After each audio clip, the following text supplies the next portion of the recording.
अङ्गस्यमलिमच्छटाभिरभितुमन्दीकृत्यन्दीवरम्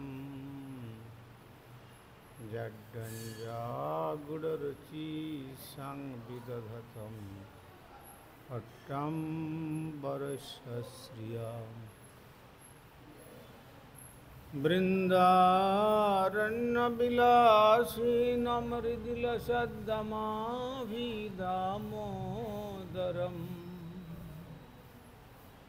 श्रीराधास्कन्दनिवेशितजलभुजं ध्येयेम श्रीराधादामोदरम्। ॐ नमः भगवते वासुदेवाय।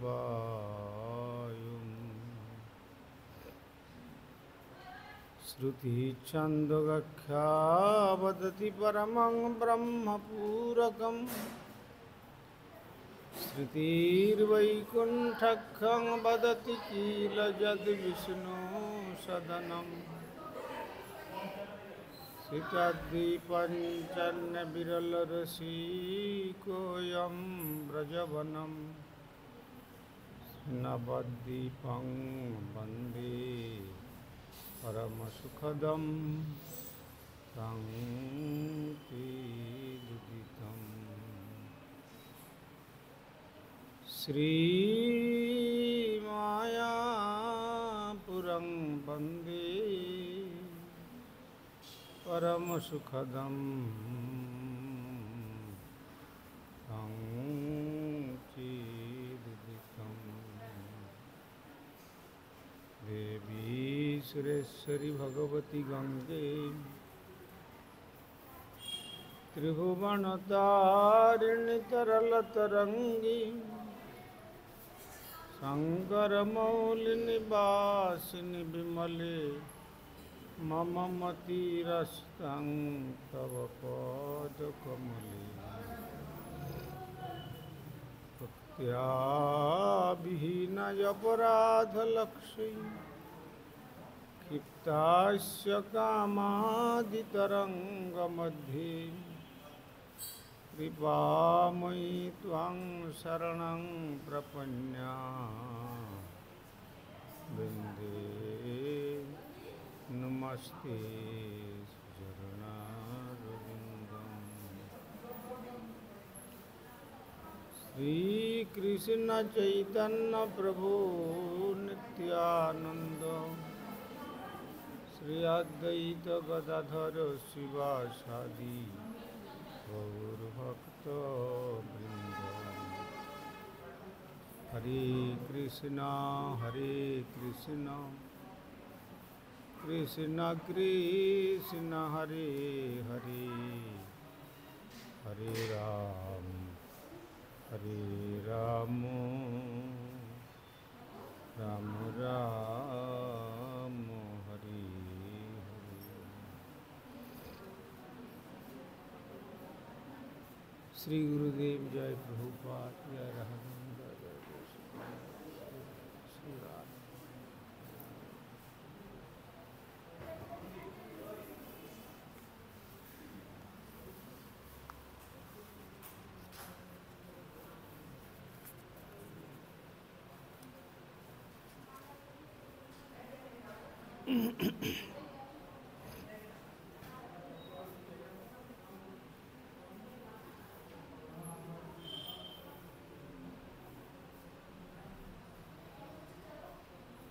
আমরা বিগত কল্য আস্বাদন করেছিলাম শ্রীমদ্ ভাগবতম দশম স্কন্ধের ত্রয়োদশ অধ্যায়ের ৪৪ সংখ্যক শ্লোকে আমরা আস্বাদন করেছিলাম। তার মর্মেতে জগতের যতই ভগবানের সৃষ্ট জীব সকলেই ভগবত মায়ার দ্বারা বিমোহিত। কিন্তু একমাত্র শ্রী ভগবান ব্রজেন্দ্রনন্দন শ্রীকৃষ্ণ তাকে মায়া কখনো বিমোহিত করতে পারে না এবং প্রয়োজনে তিনি সকলকে মোহগ্রস্ত করতে পারেন।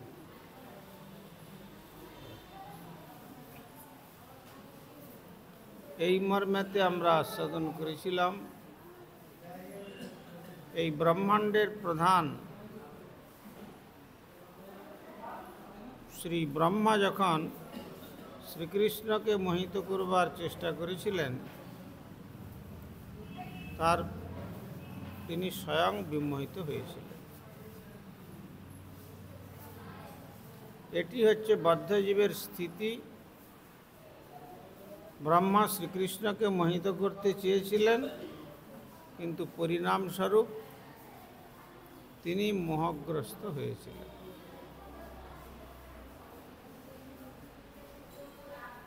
এই পর্যন্ত আমরা আস্বাদন করেছিলাম।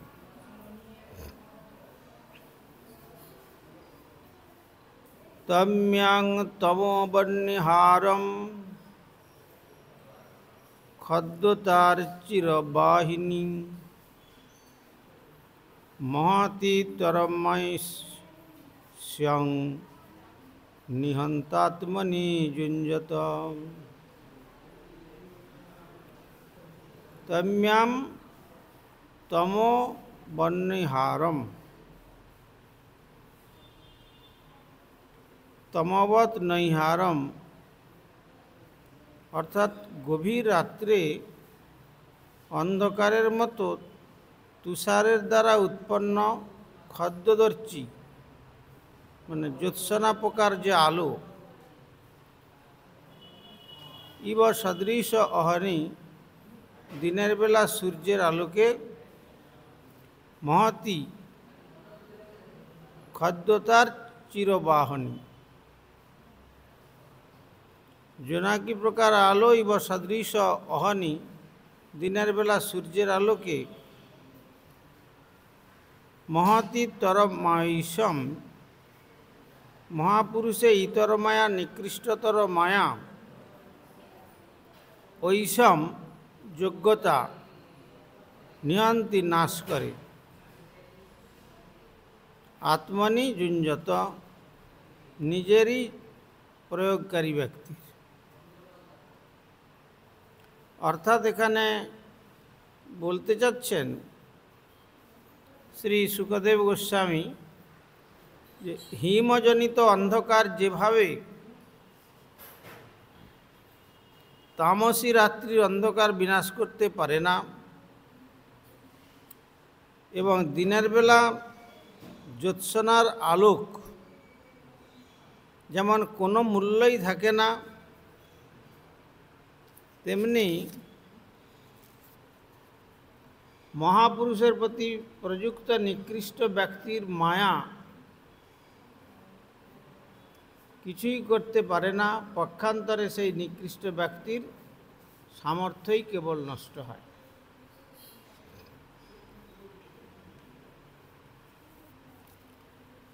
অর্থাৎ এখানে বলছেন যে কেউ যখন মহত্তর ব্যক্তিকে অতিক্রম করতে চায়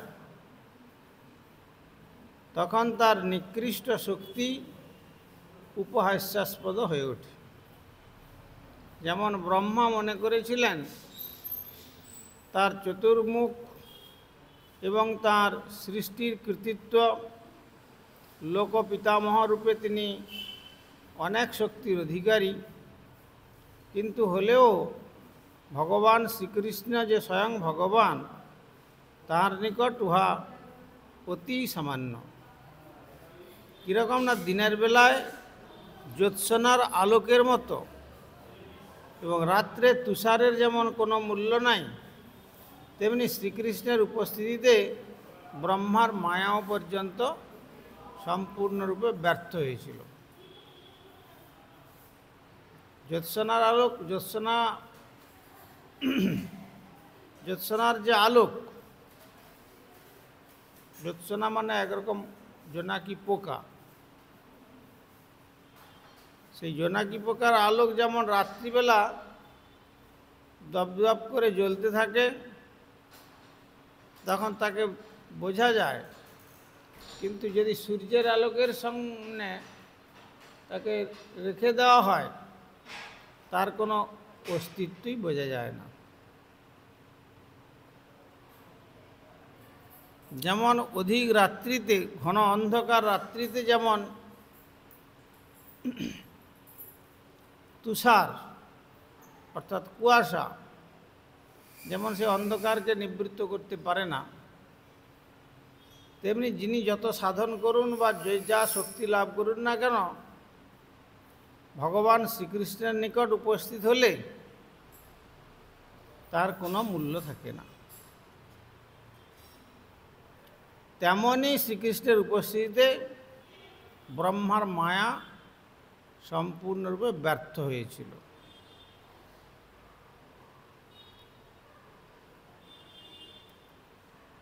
মহত্তর মায়াশক্তির কাছে নিকৃষ্ট মায়াশক্তি সর্বাংশে তিরস্কৃত হয়।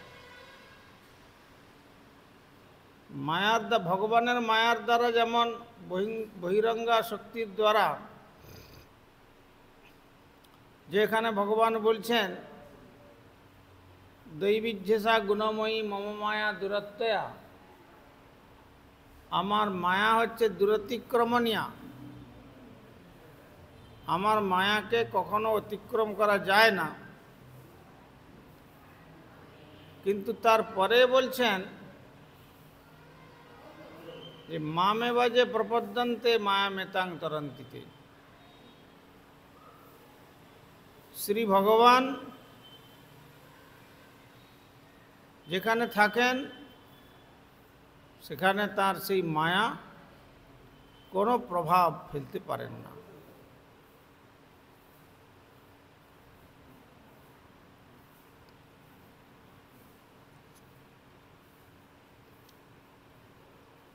অতএব অন্ধকারাচ্ছন্ন রাত্রে তুষারের দ্বারা উৎপন্ন অন্ধকার নিরর্থক।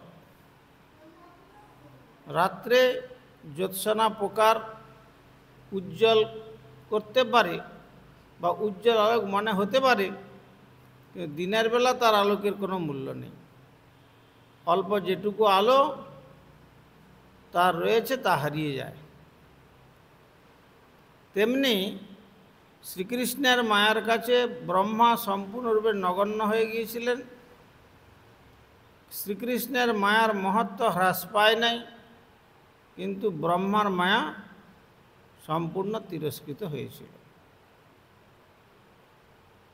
মহাশক্তির নিকট ক্ষুদ্র ঐশ্বর্য প্রদর্শন করার প্রয়াস করা কখনো উচিত নয়। এই শ্লোকের এই তাৎপর্য বর্ণনা দিলেন। যেখানে বিভু শক্তি, সেই শক্তির নিকট সামান্য কর্ম জ্ঞান যোগ তপাদির যে সামান্য শক্তি লাভ করে যারা নিজেদেরকে বিশেষ শক্তির অধিকারী বা ভগবত শক্তির অধিকারী বা ভগবত তার প্রকাশ বলে মনে করতে চায়, কিন্তু প্রকৃতপক্ষে তা সম্পূর্ণ ঐশ্বর্য প্রয়াস সবই বিনষ্ট হয়। তাবৎ সর্বে বৎসপালা পশ্যত অজস্র তৎক্ষণাৎ ব্যাদৃশ্যন্তং ঘনশ্যামা পীতকৌশেয়বাসসম। যাবৎ সর্বে বৎসপালা, যতক্ষণ পর্যন্ত সর্বে সমস্ত বৎসপালা, গোবৎস এবং তাদের পালক অর্থাৎ গোপবালকেরা,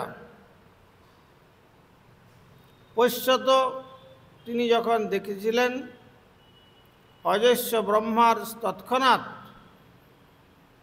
ব্যাদৃশ্যন্ত দৃষ্ট হয়েছিলেন, ঘনশ্যামা বর্ষার জলভরা মেঘের মতো, শ্যামল বর্ণ পীত কৌশেয় বাসস, পীতবর্ণ রেশমী বস্ত্র পরিহিত এই দৃশ্য ব্রহ্মা তখন প্রদর্শন করেছিলেন। অর্থাৎ ব্রহ্মা যখন এইভাবে দেখেছিলেন তখন তার সম্মুখেই সমস্ত গোবৎস এবং গোপবালকেরা জলধর শ্যামবিগ্রহ এবং পীতবর্ণ রেশমের বস্ত্র পরিহিত রূপে দৃষ্ট হয়েছিলেন। যখন তিনি তার নিজের শক্তিকে যেন হারিয়ে ফেলছেন, তার কোনো অস্তিত্ব আর থাকছে না, ব্রহ্মা বুঝে উঠতে পারছেন না যে আমি কি কার্য করলাম, কি হয়ে গেল, তখন ভগবান তার সম্মুখে ওই রূপটি দর্শন প্রদান করেছিলেন। শুধু এক মূর্তি নন, সমস্ত গোপবৎস এবং গোপবালক, তারা সকলেই শ্যামবর্ণ এবং পীতবসন পরিহিত বিষ্ণু মূর্তিতে রূপান্তরিত হয়েছিলেন। কেবল ব্রহ্মার নিকট ব্রহ্মা এটি প্রদর্শন করলেন। তখন ব্রহ্মা তার নিজের শক্তি এবং ভগবান শ্রীকৃষ্ণের যে অসীম শক্তির কথা চিন্তা করেছিলেন, কিন্তু কোনো সিদ্ধান্তে উপনীত হওয়ার পূর্বেই তিনি এই রূপান্তর দর্শন করেছিলেন। চিন্তা করছেন, চিন্তা করলে কোনো সিদ্ধান্তে উপনীত হতে পারছেন না, তখন শ্রী ভগবান দেখলেন যে ঠিক আছে, আমার একটু ঐশ্বর্য একটুখানি দেখিয়ে দিই। তখন শ্রী ভগবান সর্বত্র গোবৎস এবং গোপবালক সকলেই যে ভগবান শ্রীকৃষ্ণ পীতবসন পরিহিত বিষ্ণু মূর্তিতে তিনি নিজেকে রূপান্তর করেছিলেন। চতুর্ভুজা শঙ্খচক্র গদা রাজীব পাণয়ম কিরীটিন কুণ্ডলীন হারিণ বনমালিন শ্রীবৎসাঙ্গদ দুররত্নম কম্বুকঙ্কণপাণয়ম নূপুরৈর্কটকৈর্ভাতা কোটিসূত্রাঙ্গুলীয়কৈর। রূপটি কেমন ছিল? চতুর্ভুজা অর্থাৎ চারি হস্ত, শঙ্খ চক্র গদা রাজীব পাণয়, তাদের প্রত্যেকের হাতে শঙ্খ চক্র গদা এবং পদ্ম ছিল। চতুর্ভুজ রূপ। কিরীটিনম, এবং তাদের মাথায় মুকুট, কুণ্ডলিন কর্ণের কুণ্ডল, হারিণ বক্ষস্থলে মুক্তার হার, বনমালিন গলদেশে বনফুলের মালা, শ্রীবৎস অঙ্গদ দোরত্ন কম্বু কঙ্কন পাণয়, বক্ষে শ্রীবৎস চিহ্ন, বাহুতে অঙ্গদ এবং ত্রিরেখাঙ্কিত, কম্বুকণ্ঠে কৌস্তুভ মণি এবং হস্তে কঙ্কন, নূপুরের পায়ে নূপুর, কটকই পাদবলয় ভাতা শোভা পাচ্ছিল। কোটিসূত্র অঙ্গুলীয়কই, তাদের কোটিদেশে পবিত্র সূত্র এবং আঙ্গুলে আংটির দ্বারা, অঙ্গুরীয় বা আংটির দ্বারা সুসজ্জিত। ব্রহ্মাকে যে রূপ প্রদর্শন করালেন, সেই রূপের বর্ণনা দিচ্ছেন সুখদেব গোস্বামী, যে সমস্ত গোপবৎস এবং গোপবালক তারা সকলে চতুর্ভুজ। তাদের চার হাতে শঙ্খ চক্র গদা এবং পদ্ম ধারণ করেছিলেন, মাথায় মুকুট ছিল, কর্ণে কুণ্ডল, বক্ষস্থলে হার, গলদেশে বনফুলের মালা, দক্ষিণ বক্ষের উপরিভাগে শ্রীবৎস চিহ্ন, বাহুতে অঙ্গদ, ত্রিরেখাঙ্কিত কম্বুকণ্ঠে কৌস্তুভ মণি এবং হাতে কঙ্কন। তাঁদের পায়ে পাদবলয় এবং কোটিতে পবিত্র সূত্র, এইভাবে তারা শোভা পাচ্ছিলেন। সমস্ত বিষ্ণুমূর্তি ছিলেন শঙ্খচক্র গদাপদ্মধারী চতুর্ভুজ, কিন্তু বৈকুণ্ঠে যারা সারূপ্য মুক্তি লাভ করার ফলে ভগবানেরই মতো রূপপ্রাপ্ত হয়েছেন, তাঁরাও শঙ্খচক্র গদাপদ্মধারী চতুর্ভুজ। ব্রহ্মার সম্মুখে প্রকাশিত এই সমস্ত বিষ্ণুমূর্তি শ্রীবৎস চিহ্ন এবং কৌস্তুভমণি সমন্বিত ছিলেন, যা কেবল ভগবানেরই বিশেষ লক্ষণ। তার দ্বারা প্রমাণিত হয় যে এই সমস্ত বালক এবং বৎসরা ভগবানের বৈকুণ্ঠ পার্ষদ ছিলেন না, তারা ছিলেন স্বয়ং ভগবান শ্রী বিষ্ণু। শ্রী বিষ্ণু অর্থে এখানে কৃষ্ণকেই বুঝিয়েছেন। শ্রীকৃষ্ণের মধ্যে বিষ্ণুও রয়েছেন। বিষ্ণুর সমস্ত ঐশ্বর্য শ্রীকৃষ্ণের মধ্যে বর্তমান। তাই শ্রীকৃষ্ণের পক্ষে এতগুলি বিষ্ণুরূপে প্রকাশিত হওয়া মোটেই আশ্চর্যজনক ছিল না, কেননা বিষ্ণু বিগ্রহ হচ্ছেন ভগবান শ্রীকৃষ্ণের বিলাস মূর্তি। তিনি হচ্ছেন বৈকুণ্ঠের ঈশ্বর।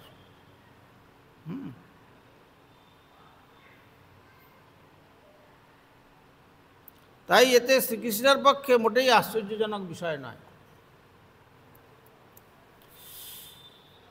বৈষ্ণব দর্শনীতে শ্রীবৎস চিহ্নের বর্ণনা করে বলা হয়েছে, ভগবান বিষ্ণুর দক্ষিণ পক্ষের উপরিভাগে সূক্ষ্ম কুঞ্চিত রমাবলী,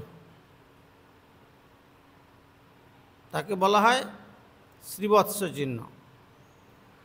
এই চিহ্ন সাধারণ ভক্তদের জন্য নয়, এটি বিষ্ণুর বা কৃষ্ণের এক বিশেষ চিহ্ন এবং এটি শুভ দর্শনের ইঙ্গিত প্রদান করে।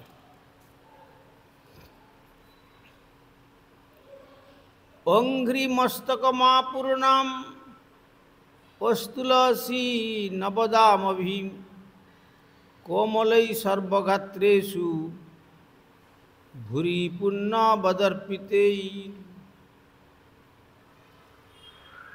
অঙ্ঘ্রি মস্তকম, পা থেকে মাথা পর্যন্ত, আপূর্ণা তুলসী নবদামভি, অর্থাৎ পূর্ণরূপে সজ্জিত তুলসী নবদামভি, অর্থাৎ নবীন তুলসীপত্রের মালার দ্বারা কোমলই কোমল সর্বগাত্রেষু, শরীরের সমস্ত অঙ্গে ভুরি পুণ্যবদ অর্পিতই, শ্রবণ কীর্তনাদি সেবার দ্বারা ভগবানের আরাধনায় রত মহাপুণ্যবান ভক্তদের দ্বারা নিবেদিত হয়েছিল।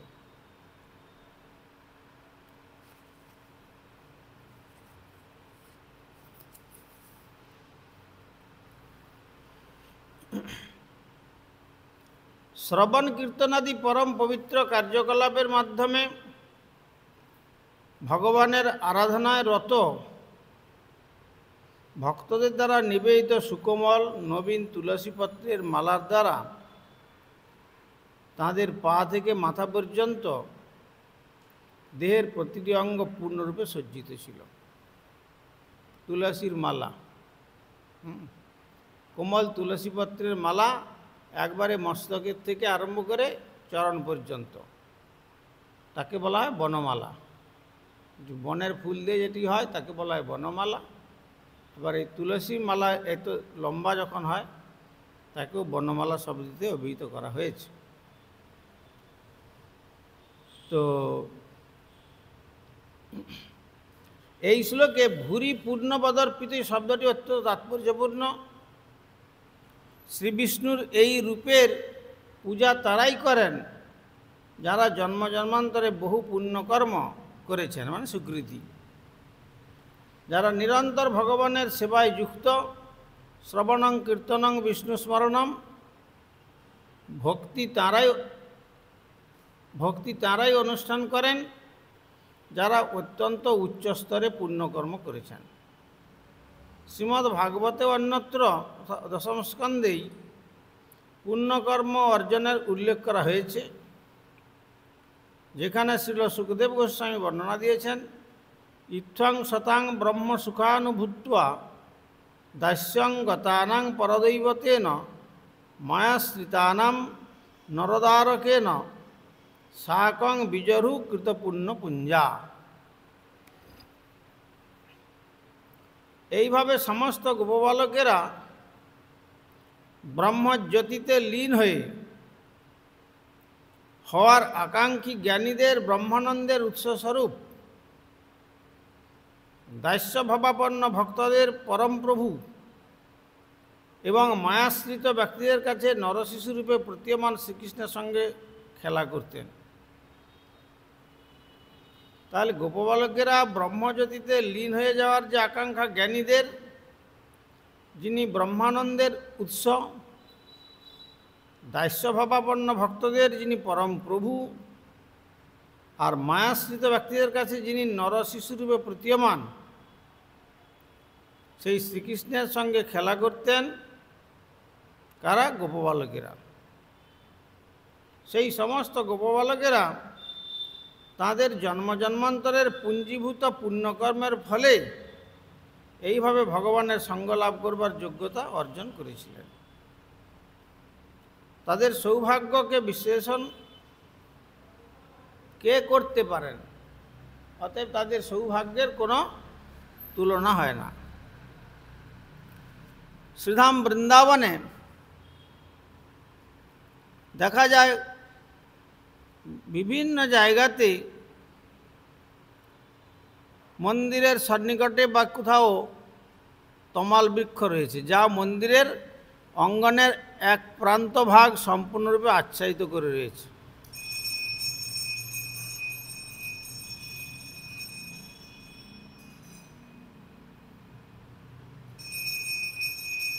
এই তমাল বৃক্ষ এটিও এক বিশেষ দৈব বৃক্ষরূপে প্রকাশ। এগুলি হচ্ছেন যে স্থানে দৈবী ভাব, দৈবভূমি, সেই দৈবভূমির বিশেষ স্থানেতে এই দেববৃক্ষের প্রকাশ হয়। যেমন বিল্লবৃক্ষ, সেই বিল্লবৃক্ষও সর্বত্র হয় না। আমলকি বা ধাত্রী, বকুল,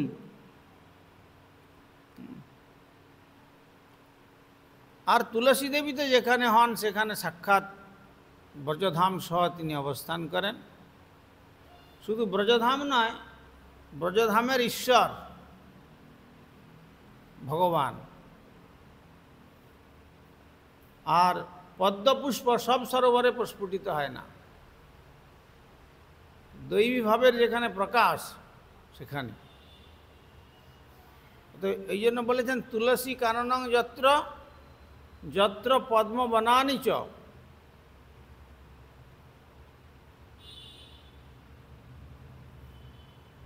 তুলসী কাননং যত্র যত্র পদ্ম বনানি চ পুরাণ পঠনং যত্র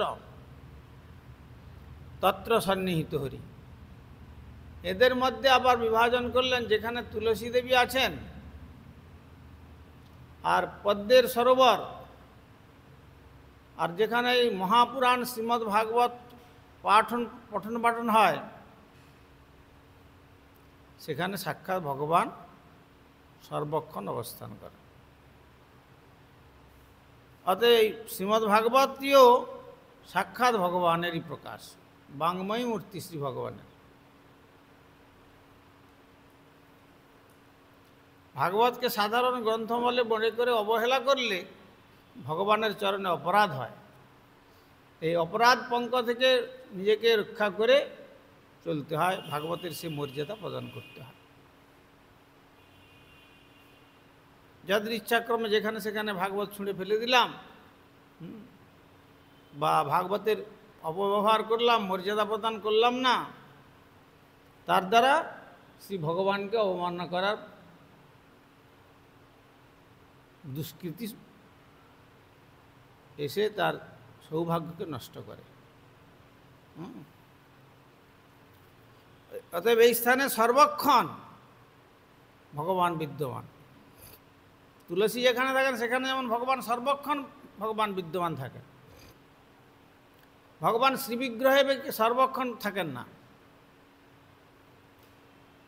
কিন্তু ভগবান যখন শালগ্রাম রূপে অবস্থান করেন সেখান থেকে তিনি কোথাও যান না, সর্বক্ষণ থাকেন। শ্রীবিগ্রহে তো কখনো তার অধিষ্ঠান হয়, আবার কখনো তিনি আবার অন্যত্র কোথাও বিভিন্ন স্থানেতে লীলা প্রকাশ করতে পারেন, কিন্তু শালগ্রামেতে বা গিরিরাজ গোবর্ধনেতে সর্বক্ষণই শ্রী ভগবান থাকেন। তেমনি তুলসী দেবী যেখানে আছেন সেখানে সর্বক্ষণ ভগবান থাকেন। তুলসী কানন যেখানে, তুলসীর বাগান, সেখানেও সর্বত্র ভগবান থাকেন। এটা বাস্তুর শুভ লক্ষণ, কারণ সব বাস্তুতে তুলসী গাছ হয় না। যেমন মহাপ্রভুর এই যে মহাযোগপীঠ শ্রীমন্দির আবিষ্কৃত হওয়ার পূর্বে এখানে এই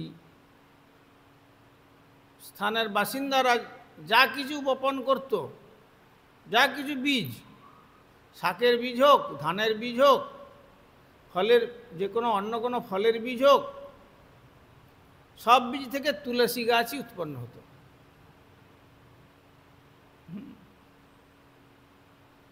কেননা সেখানে ভগবান যে সর্বক্ষণ আছেন গৌরসুন্দর রূপে, এইটি তার প্রমাণ। মহাপ্রভু নিজে বলেছেন সচিরঙ্গনে, কোথায় কোথায় থাকেন তিনি সর্বক্ষণ?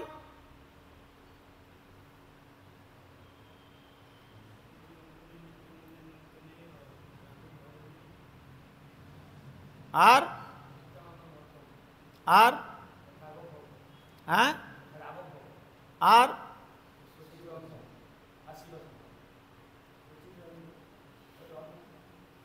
তাহলে এই যে ভগবান যে সর্বক্ষণ সেখানে আছেন, এটা প্রমাণ করছিলেন তুলসী বৃক্ষরূপে। রাস্তাঘাটে তুলসীকে দেখে মানুষ কি করে? পা দিয়েও মাড়িয়ে চলে যায়। দুর্ভাগা মানুষ, তারা বুঝে উঠতে পারে না। আমাদের শ্রীমদ্ ভক্তিবেদান্ত পর্যটক গোস্বামী মহারাজ রাস্তায় তুলসী বৃক্ষকে যদি দেখতেন, রাস্তায় চলতে চলতে তুলসী বৃক্ষকে দেখছেন, সেখানে সাষ্টাঙ্গ দণ্ডবত প্রণাম করতেন।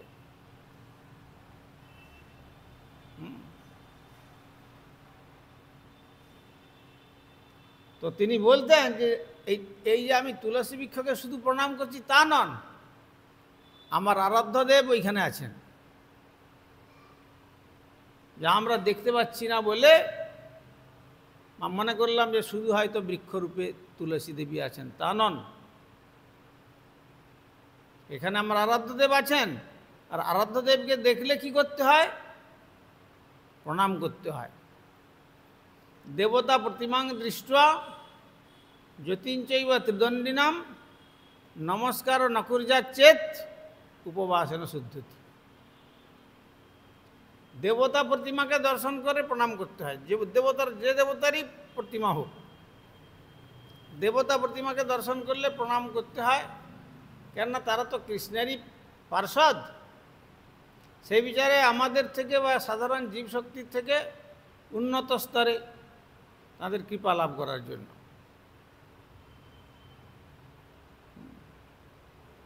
যদিও বলেছেন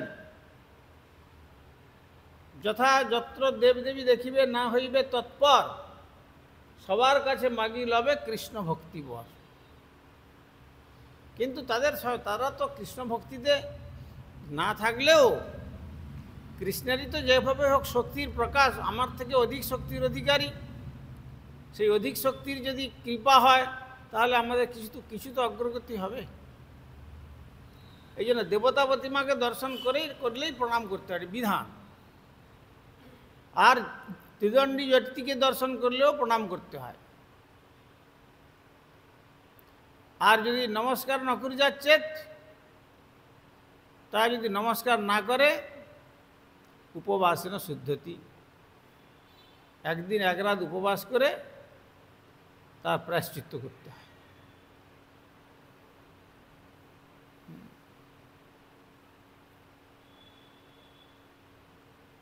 বলছে বংশের পুত্র যদি করে সন্ন্যাস,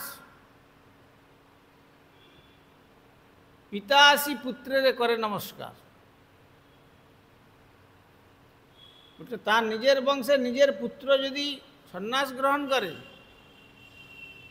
আর কোনো সময় যদি পিতা এসে তাকে দর্শন করে, বলে দর্শন করলেও সেই পুত্র সন্ন্যাসী পুত্রকে পিতা প্রণাম করবে, এটা বেদ বিধি।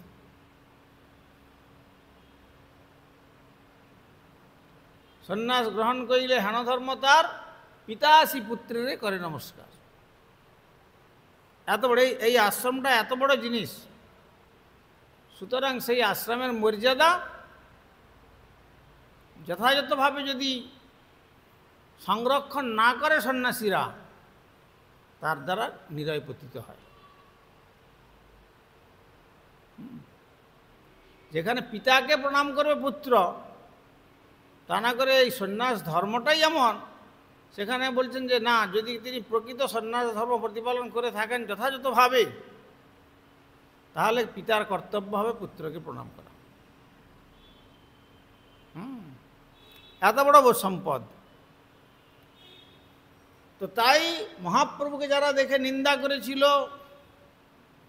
যারা বলেছিল যে কালকার পড়ুয়া নিমাই ভাঙিল সবাই, যে কীর্তন শোনাইল ইহা কবু শুনি নাই, কীর্তন হচ্ছে, কীর্তন করলে নামের শক্তি নষ্ট হয়ে যায় ইত্যাদি রূপে নানা রকম কুপ্রচার করেছিল। তাতে মহাপ্রভু তার তথাকথিত নবদ্বীপের পণ্ডিত সন্তানদের এইসব প্রতিবাদ স্বরূপ তিনি কি শাসন করেছিলেন। তখন নবদ্বীপের পণ্ডিতরা যখন বললেন, বা কালকের নিমাই পণ্ডিত এত বড় স্পর্ধাতার আমাদের ছেলেদের শাসন করছে, এরপর যদি শাসন করে আমরাও এই ঠেঙ্গা নিয়ে থাকলাম, ঠেঙ্গা মানে লাঠি, এরপরে যদি শাসন করে দেখে নেব কেমন জগন্নাথ মিশ্রের ছেলে কত বড় পণ্ডিত। তখন মহাপ্রভু বলেছিলেন দুঃখ করে যে করিল পিপ্পলি খণ্ড কপ নিবারিতে, উলটিয়া আরও কপ বাড়িল দেহেতে। পিপুল খণ্ড, পিপুল খণ্ড, পিপুল মানে একটা সে মশলা হয় না পিপুল, খুব ঝাল। কপ, কপ যাদের অত্যন্ত দেহেতে আক্রান্ত, সেটা মুখের মধ্যে রাখলে কপ গলা থেকে সরে যায়। তো মহাপ্রভু বলছেন করিল পিপ্পলি খণ্ড কপ নিবারিতে, কিন্তু এখানে আর কপ নিবারণ তো হলো না, অর্থাৎ পাপীদের উদ্ধার তো হলো না, উলটিয়া আরও কপ বাড়িল দেহেতে। আমাকে ভুল বুঝলো এরা, তাই এতভাবে মহাপ্রভু করিল সন্ন্যাস। এই চিন্তা করে মহাপ্রভু সন্ন্যাস ধর্ম গ্রহণ করলেন। তার ফলে কি হলো, সামান্য বিদ্যা বুদ্ধি যদি পাণ্ডিত্য থাকে, তারা জানবে যে সন্ন্যাসী, অতএব জ্ঞাতে হোক আর অজ্ঞাতে হোক তারা এসে প্রণাম করবে, আর প্রণাম করলে তখনই কি হবে, তাদের সেই যে তাদের তার সান্নিধ্য লাভের সুযোগ হবে, তখন মহাপ্রভুর কৃপাটা লাভ করতে পারবে। এতভাবে মহাপ্রভু করিল সন্ন্যাস। সেই জন্য বললেন সন্ন্যাস গ্রহণ করিলে হেন ধর্ম তার, পিতা আসি পুত্রের করে নমস্কার।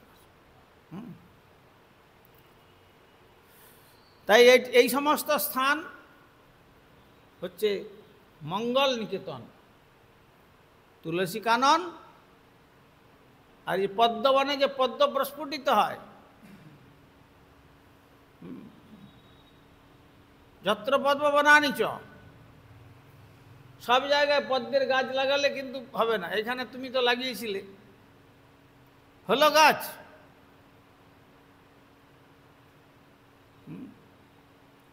পদ্ম তার নির্দিষ্ট স্থানেতেই প্রস্ফুটিত হয়। এই মায়াপুরের অন্যত্র কোথাও নেই, ঠিক চৈতন্য মঠের সামনে সেইখানে পদ্ম, তার সেই স্থানের নিশ্চয়ই সেখানে তার বৈশিষ্ট্য আছে। এই জন্য পদ্মবনকে দর্শন করলেও প্রণাম করতে হয়।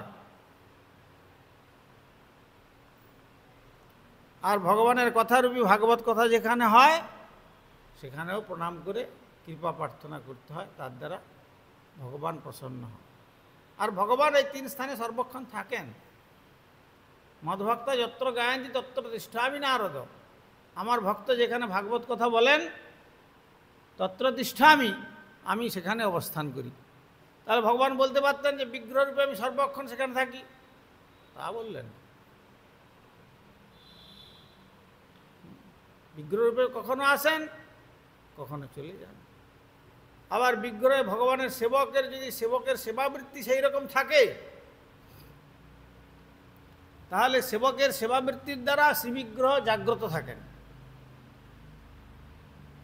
আর সেবাবৃত্তি যদি হৃদয়েতে অন্তরিত হয়, আচ্ছা কেবল ডিউটি দিয়েছে, ঠিক আছে আমার ডিউটি আমি পালন করে যাই, তাহলে কিন্তু সেখানে বিগ্রহ থাকেন না, সেখানে পুতুল হয়ে যান।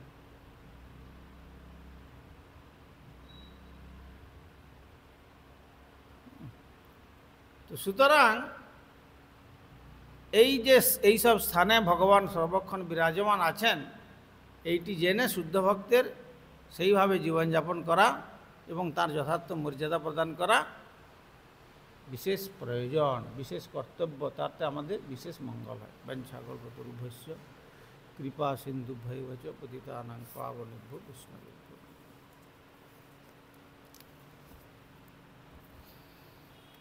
হরিহরয়ে নম কৃষ্ণ যাদবায় নম, যাদবায় মাধবায় কেশবায় নম। হরিহর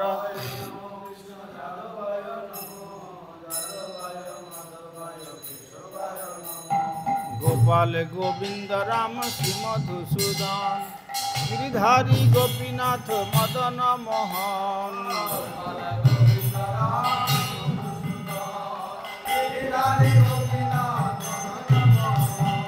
শ্রী চৈতন্য নিত্যানন্দ শ্রী অদ্বৈত সীতা, হরি গুরু বৈষ্ণব ভাগবত গীতা।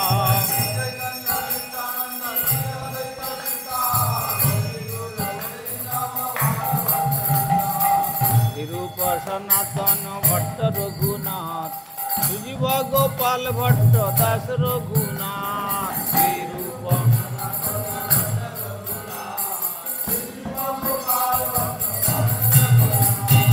এই ছয় গোসাইর করি চরণ বন্দন, যাহা হইতে বিঘ্ন নাশ অভীষ্ট পুরাণ। এই ছয়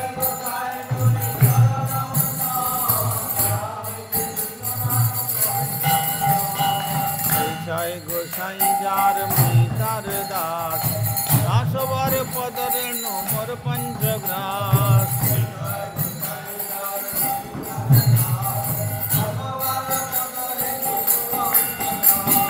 তাদের চরণ সেবী ভক্ত সনে বাস, জনমে জনমে হয় এই অভিলাষ।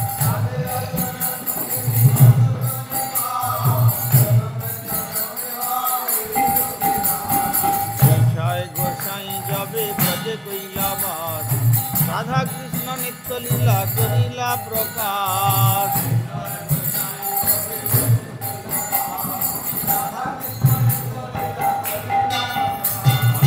আনন্দে বল হরি ভজ বৃন্দাবন, গুরু বৈষ্ণব পদে মজাইয়া মন। বৈষ্ণব পদ পদ্ম করিয়া, শ্রীগুরু বৈষ্ণব হরি নাম সংকীর্তন কহে নরোত্তম দাস। হরে কৃষ্ণ কৃষ্ণ কৃষ্ণ হরে হরে, হরে রাম রাম রাম হরে হরে।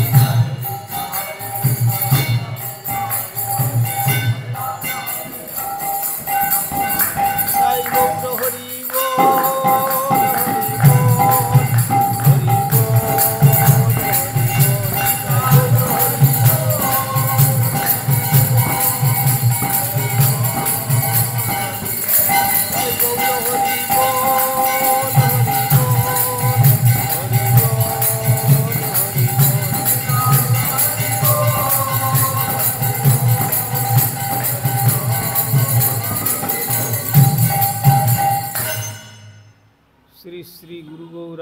गंधर्विका गिरिधारी श्री राधा गोविंद गोपीनाथ मदन मोहन श्री जगन्नाथ बलदेव सुभद्रा श्री राधारमन देव धनेश्वर श्री गौर सुंदर श्री जगन्नाथ देव गिरिराज महाराज श्री श्री राधा दामोदर जी ग्रंथराज श्रीमद्भागवतम तुलसी महारानी तथा संध्याकालीन भागवत अधिवेशन महामहोत्सव की जय। परमाराध्य श्री गुरुपाद पद्म और विष्णुपाद परिव्राजकाचार्य वर्तित स्वामी श्री श्रीमद् भक्ति कुमुद संत गोस्वामी ठाकुर की जय। जगत गुरु श्रील प्रभुपाद भक्ति सिद्धांत सरस्वती गोस्वामी ठाकुर की जय। सपार सचिनंदन श्री गौर सुंदर की जय। सपार सत श्रील प्रभुपाद की जय। श्री रूपानुग गुरुवर्ग की जय। ग्रंथराज श्रीमद् भागवतम की जय। श्रोता भक्त वृंद की जय। श्री श्री निताई गौर प्रेमानंदे हरि हरि।